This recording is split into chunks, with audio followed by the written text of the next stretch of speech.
بسم اللہ الرحمن الرحیم۔ میرے میٹھے میٹھے پیارے پیارے اسلامی بہن بھائی، السلام علیکم۔ میں آپ کو سنا رہی ہوں سیرت النبی صلی اللہ علیہ وآلہ وسلم، جس کی ایپیسوڈ نمبر آج 3 ہے۔ ہاشم۔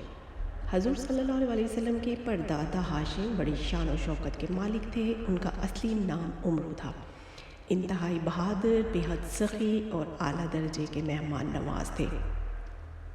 ایک سال عرب میں بہت سخت قحط پڑ گیا اور لوگ دانے دانے کو محتاج ہو گئے، تو یہ ملک شام سے خشک روٹیاں خرید کر حج کے دنوں میں مکہ پہنچے اور روٹیوں کا چورا کر کے اونٹ کے گوشت کے شوربے میں زریب بنا کر تمام حاجیوں کو خوب پیٹ بھر کر کھلایا۔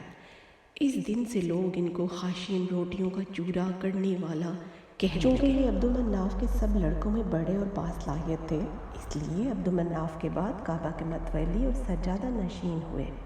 بہت حسین و خوبصورت اور وجیح تھے۔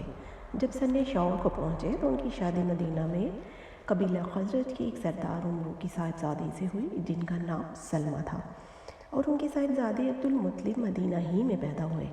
چونکہ ہاشم 55 سال کی عمر پا کر ملک شام کے راستہ میں بامقام رضا انتقال کر گئے، اس لیے عبد المطلب مدینہ ہی میں اپنے نانا کے گھر پلے بڑھے، اور جب 7 یا 8 سال کے ہو گئے تو مکہ آ کر اپنے خاندان والوں کے ساتھ رہنے لگے۔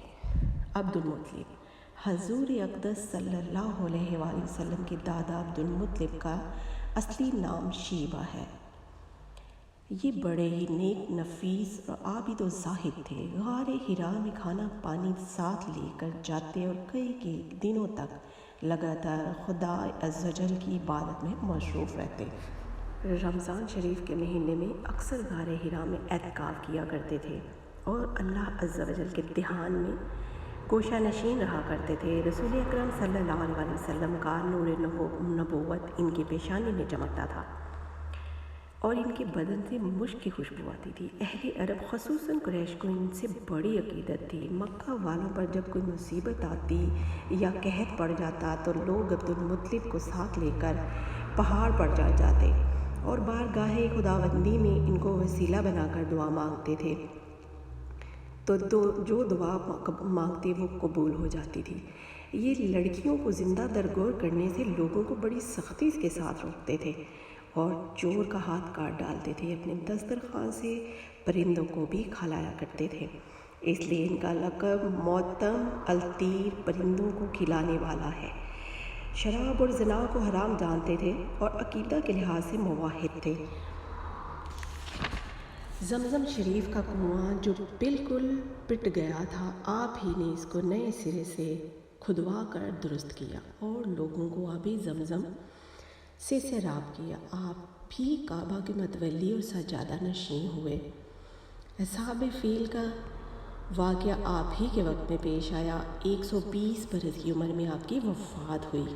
اصحاب فیل کا واقعہ حضور اکرم صلی اللہ علیہ وسلم کی پیدائش سے صرف 55 دن پہلے یمن کا بادشاہ ابرہہ ہاتھیوں کی فوج لے کر کعبہ ڈھانے کے لیے مکہ پر حملہ آور ہوا تھا۔ اس کا سبب یہ تھا کہ ابرہہ یمن کی دارالسلطنت صنعا میں ایک بہت ہی شاندار اور عالیشان گرجا گھر بنایا اور یہ کوشش کرنے لگا کہ عرب کے لوگ بجائے خانہ کعبہ کے یمن میں آ کر اس گرجا گھر کو حج کیا کریں۔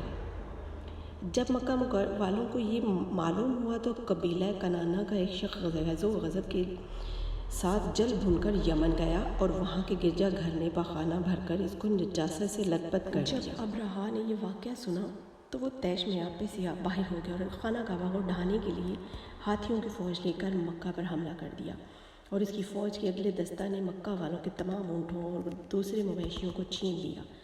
اس میں 200 یا 400 اونٹ عبد المطلب کے بھی تھے۔ حضرت عبد المطلب کو اس واقعہ سے بڑا رنج پہنچا، چنانچہ آپ اس معاملہ میں گفتگو کرنے کے لیے اس لشکر کے پاس تشریف لے گئے۔ جب ابرہہ کو معلوم ہوا کہ قریش کا سردار اس سے ملاقات کرنے کے لیے آیا ہے تو اس نے آپ کو اپنی خیمہ میں بلا لیا، اور جب حضرت عبد المطلب علیہ السلام کو دیکھا کہ ایک بلند قامت، روبودار اور نہایت ہی حسین و جمیل آدمی ہے جن کی پیشانی پر نور نبوت کا جلال چمک رہا ہے، تو صورت دیکھتے ہی ابراہیم مرعوب ہو گیا اور باختیار تخت شاہی سے اتر کر آپ کی تعظیم و تکریم کے لیے کھڑا ہو گیا۔ اپنے برابر بٹھا کر دریافت کیا کہ کہیے سردار قریش، یہاں آپ کی تشریف آوری کا کیا مقصد ہے؟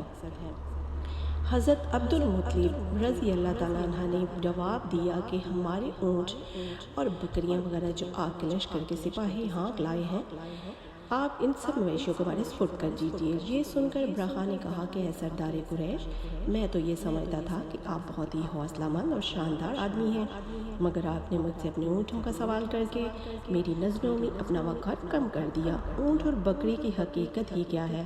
میں تو آپ کے کعبہ کو توڑ پھوڑ کر برباد کرنے کے لیے آیا ہوں۔ میں تو آپ کے کعبہ کو توڑنے کے غرض سے آیا ہوں، آپ نے اس کے بارے میں کوئی گفتگو نہیں کی۔ عبد المطلب نے کہا کہ مجھے تو اپنے اونٹوں سے مطلب ہے، کعبہ میرا گھر نہیں ہے بلکہ وہ اللہ کا گھر ہے اور وہ خود اپنے گھر کو بچا لے گا، مجھے کعبہ کی ذرا بھی فکر نہیں۔